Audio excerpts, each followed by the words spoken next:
So I've asked my community again and again, and there were not a lot of Eldar players. People really want Eldar to die. So why not complete the genocide started in the 30th millennium and finish off this dying race? Supposedly Eldar are OP in 10th edition, with places like BugEater Grand Tournament banning Eldar before the points or the index was even released. I am here to show you that they can be beaten. You don't have to be in the Death Watch to learn this, and it will work for any army, even other Eldar, because this is all about the weaknesses of the Eldar, and this is about the tactics used against Eldar. If you are an Eldar player, then maybe you can use this in reverse and know what to expect if you, as an Eldar player, are struggling somehow. It could happen. This video is about all kinds of Eldar: craftworld, Drukhari, Corsairs, Ynnari and Harlequins, or as I sometimes call them, vanilla, bitter chocolate, all the flavours, and Rainbow Madness flavour. There is also dinosaur flavour in the lore, but not on the tabletop. We don't need to get that deep into the lore today, but here is a summary of the lore in a few seconds. In the setting, the simplified version is that the Eldar were all having a massive medicine and intimacy party that lasted centuries. Some left before the party started with their dinosaur friends to hug trees. Others thought that the party had already peaked a while ago and got into craft worlds and left. Some decided to have their own dramatic party in the web way. And then the ones who were left, which was, at the time, most of the race, accidentally birthed a chaos god of hand-holding and happy pills. Birth is a beautiful thing, but it is also considered to be rather messy. The survivors of this massive cosmic explosion then had to start abducting people to keep the party going, because if the party ever ends, they lose their souls. All of the Eldar are incredibly arrogant and need bringing down a peg. In the meta, Eldar tend to be either near the top or the middle, with Harlequins previously dominating for nearly 2 years. But they have weaknesses, and all of the Eldar have similar playstyle in 10th edition of Warhammer 40,000. So this video is split into 2 parts: how to prepare if you know you are going to fight Eldar, and how to beat Eldar if you come across them in a tournament or you don't know what your opponent is going to be bringing to a casual game. I'm Christian von Carmian, and 40k is what I talk about, with genuine advice, news updates, and then pure memery. This is actual advice. So what unit should you pack if you know that the Eldar are coming? The Eldar forces have highly specialised units, craftworld Eldar more so than the others. There are fire dragons to destroy tanks, howling banshees to kill elite infantry in combat, striking scorpions to cut down hordes. Most factions in 40k can field a lot of different playstyles and mix tanks or monsters with light and heavy infantry. Do not do that. Don't do a combined arms, because that means that the Eldar all have clear targets and can work to maximise their effectiveness. As long as you feel you can still put out damage and control objectives, focus your army on one extreme or the other. Take a lot of monsters, or waves of light infantry, because that will immediately make some of the Eldar specialist units either useless or have no chance of making their points back. What use of fire dragons with their fusion guns against a termagant horde? How are striking scorpions going to defeat an Imperial Knight? That negates part of their army before the battle has even started. When Eldar, and particularly Dark Eldar and Harlequins, hit you in combat, they hit hard and usually wipe out a unit regardless of its size. So use multiple small units, MSU as it's called. This may be a little against the general meta in 10th edition, where you want to have a powerful character with an attached unit that makes it even stronger, but that just makes a very obvious target for the Eldar specialists. The Eldar will probably be using multiple small units, and your small units will probably be the same cost as theirs or cheaper. So you can trade or counter their units. They kill one, you kill one, but theirs cost more points. You can bleed them out in a battle of attrition. This is what Eldar players complain about. With a couple of exceptions for like Rax and Wraithguard, their units can rarely hold objectives if something attacks them. One thing to note when using multiple small units is to keep space between your units, something like 5 inches, unless there's a character with a really good aura, like one of the Primarchs. This makes it much harder for the Eldar to multi-charge you and kill 2 of your units with one of theirs, like Witches or Incubi units. Even if they are able to and want to consolidate into you, they can't attack immediately, and your unit can, but I will talk more about that in the second half in a minute. When choosing weapons and loadouts, assuming that you have a large enough collection to be able to make these choices, You don't need to bring that much anti-infantry. Fixing bayonets will usually be enough to do the job anyway, and they are all pretty much toughness 3, so high strength weapons are not needed, especially against their infantry. High strength weapons are needed against tanks and vehicles and Wraithguard. Very rarely is Eldar played as an infantry horde, because you wouldn't get that many models and they would all be very weak. Focus on having las cannons over heavy bolters, thermal cannons over Avenger Gatling cannons. As I will talk about in the second half of this video, once the Eldar are out of their vehicles and being kicked out on your terms, you know, because it just exploded, on fire is not the normal way to exit a vehicle, well then the Eldar get much easier to fight. Thinking of fire, flamers and torrent weapons and other auto-hit weapons are a good choice. Dark Eldar and Harlequins have rules that make them harder to hit, and there is another reason to include flamers, but that comes in the tactics of the second half of the video. But auto-hitting weapons negate their modifiers. Bring units with indirect fire. Indirect fire recently got a points bump that makes it more expensive to take, but it's still very valuable to take. Simple mortars for an Imperial Guard or Genestealer Cult Brood Brothers, very good choice, because the weak Eldar then can't just hide behind cover. Some cheap light mortars will take out even the elite Banshees and Dark Reapers effectively. And if there are Guardians or Rangers or 5 Cabalites on an objective, that is because the other 5 Cabalites are in a Venom before you start typing in the comments and atting me like, no, don't you know? There's only 10 Cabalites, that is the minimum. I know, but Venom shenanigans. Okay, those units are pretty weak, so the indirect fire will wipe them off the objectives. They do have some ways to get around that. Eldar Rangers with Mr. Nightspear basically get the lone operative keyword, so there is another solution for units like that. Have something that can deep strike into the enemy. It's a very good choice. Eldar Fire Prisms and D-Cannons getting hit in the rear, as well as those Cabalites, Rangers and Guardians on objectives, are pretty easy to kill. It's important to kill the Guardians because they are the ones that generate more Eldar Fate Dice. You don't need to necessarily use Terminators for this, but something like Inceptors, Assault Marines, Genestealer cults with demolition charges will all be very effective at removing the Eldar from their home objectives. One Eldar tactic in 10th edition of 40k has been to have a large group of 10 Wraithguard backed up by a Spirit Seer. The Seer makes the Wraithguard so much better, and he can resurrect destroyed Wraith models, making attacks against them feel kinda pointless. This is where you need to employ a new tactic that would not have been considered remotely strong in 9th edition. We need to remove our minds from 9th edition and put our faces into 10th edition. Snipers. Units with precision. So Vindicare Assassins, the Sanctus for the Genestealer cult, Scout Snipers for Space Marines. They have 2 wounds each now. 2 squads of them using Oath of Moment can get rid of Spirit Seers and Farseers very quickly. Farseers are the ones that are able to turn a Fate Dice into a 6, so they especially need to go down. The only character I can think of that snipers wouldn't work well against is the Dark Eldar Archon, who has a 2+ save until he fails 1 save and then he doesn't have that save anymore. The tactic can still work against him, but then you're relying on luck. I would instead rely on Volume of Fire to do that job. While I would be focusing on destroying the vehicles and tough units and their support characters, if you are out of them because your collection does not allow you to have enough las cannons and such, lots of bullets is not a bad choice. That will disrupt the Archon and quickly remove units like Witchers and Guardians.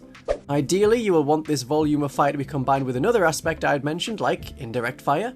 So if you think of Imperial Guard infantry squads, and they can be backed up by mortar squads and wyverns, or coming from Deep Strike with units like the Space Marine Inceptors that get a lot of shots with the heavy bolters, and Genestealer cult Neophytes, who really can eliminate Foot Eldar quickly. And though it doesn't seem very difficult, autogun, fire bullet, weak target, fall over, you can't do Horde Eldar, and every loss is keenly felt by them, unlike other Toughness 3 armies. Not Battle Sisters though, we are far too overcosted. But the Imperial Guard can bring on a new squad with the reinforcement stratagem if they didn't already have other cheap units available, and Genestealer cult can come back again and again with their Neophytes. Eldar cannot. So you will win a war of attrition against them. Regarding psychic powers, Craftworld Eldar have pretty strong psychers, whereas the Dark Eldar and Harlequins do not. If facing Craftworld Eldar in 9th edition, because you're still playing that, I would not surrender this face to the enemy. Powerful powers like Doom can swing the game, and this is probably the most powerful power that Farseers can generate. If you can, in your army, I mean Necrons can't, bring a Psyker of your own to just try and resist that power.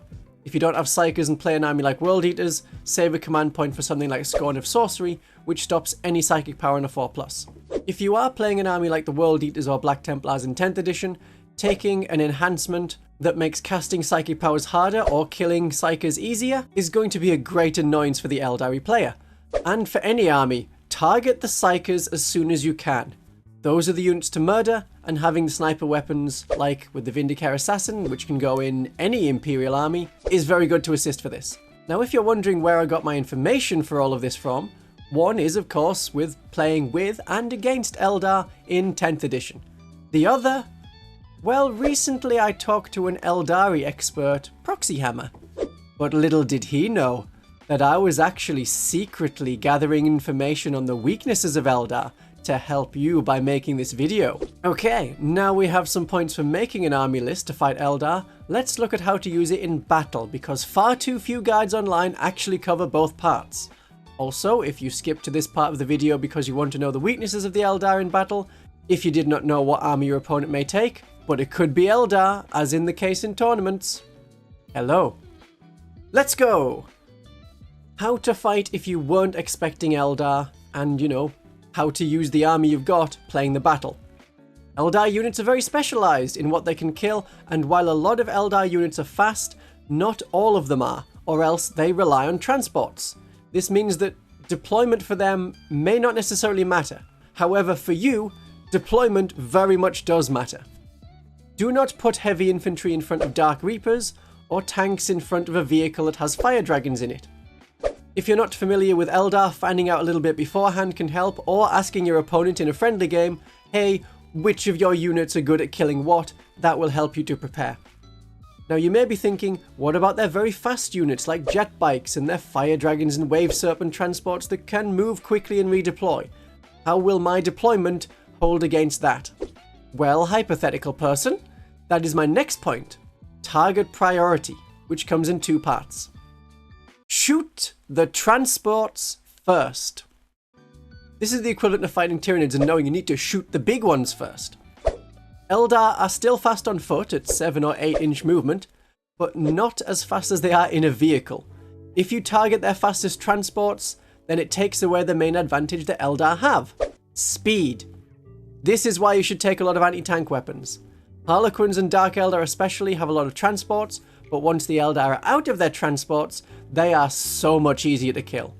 So priority 1 is their fast vehicles and fast moving units like jet bikes.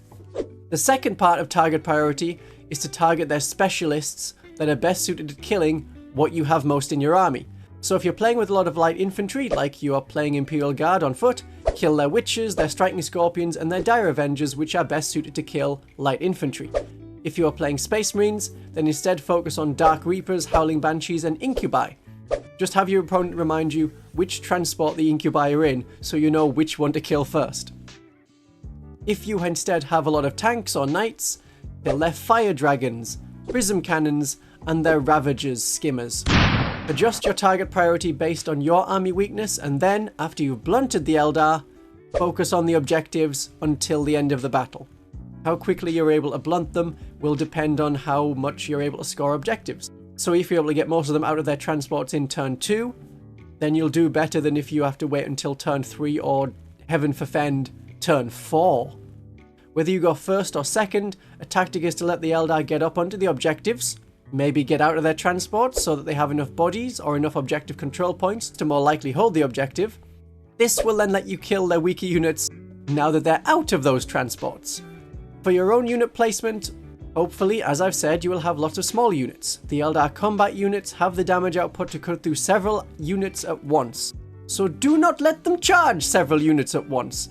Try and keep 5 inches between your units if you can, to make it harder for the Eldar to multi-charge, and then you have a unit available nearby that can shoot or charge the victorious Eldar unit and wipe them out. Usually for Eldar, that is not very difficult as they have low toughness and an average armor save. For 10th edition, it is no longer a tactic for the Eldar to engage a unit in combat, hope that they don't kill them all, and then wrap around the survivors to keep them locked in combat, which will mean that other units nearby cannot shoot those Eldar.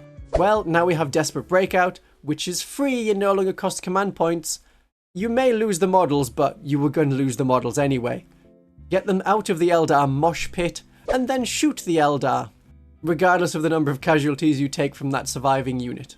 Ideally, the units that you have at the front should be your cheaper, more disposable units. Even if the Eldar armies have a lot of speed to reach any part of your army, they usually don't want to get into the middle of your army to hit your best units, because it leaves the Eldar units surrounded.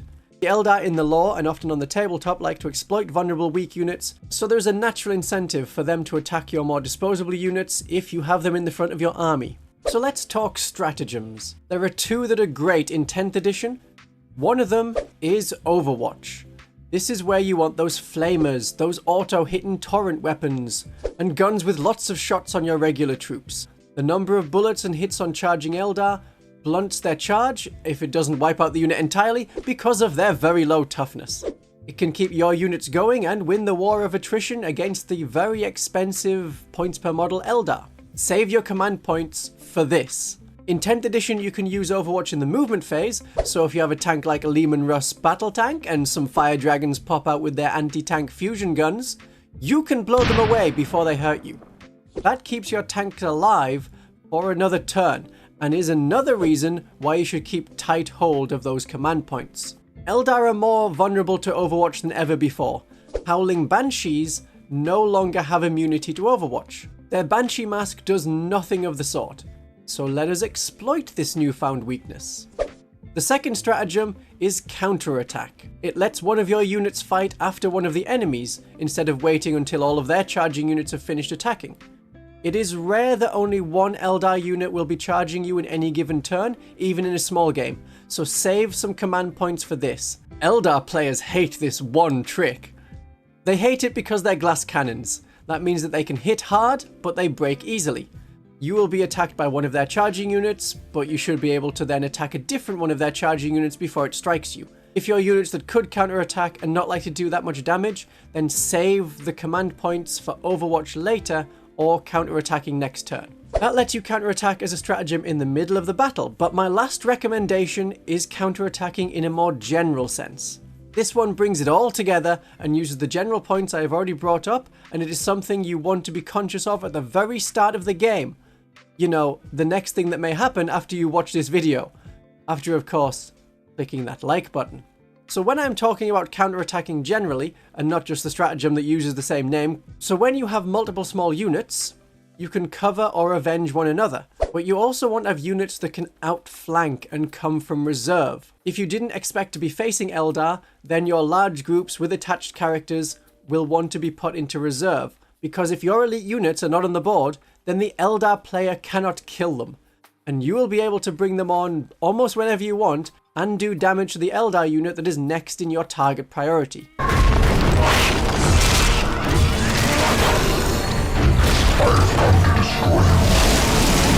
That can be a real ace in getting rid of the worst of the Eldar units. So if you are an Eldar player and my tactical advice here sees you get destroyed, I have a little bit of guidance on how to play Eldar well in 10th edition. But my darlings and viewers, I know you'll subscribe if you want anyway, but be aware that I have a friendly Discord group you can join, and that link is in the description. Have fun killing Eldar! Let me know in the comments how that goes. Until I see you in my live stream chat or you see me in the next video, have a great day of 40k.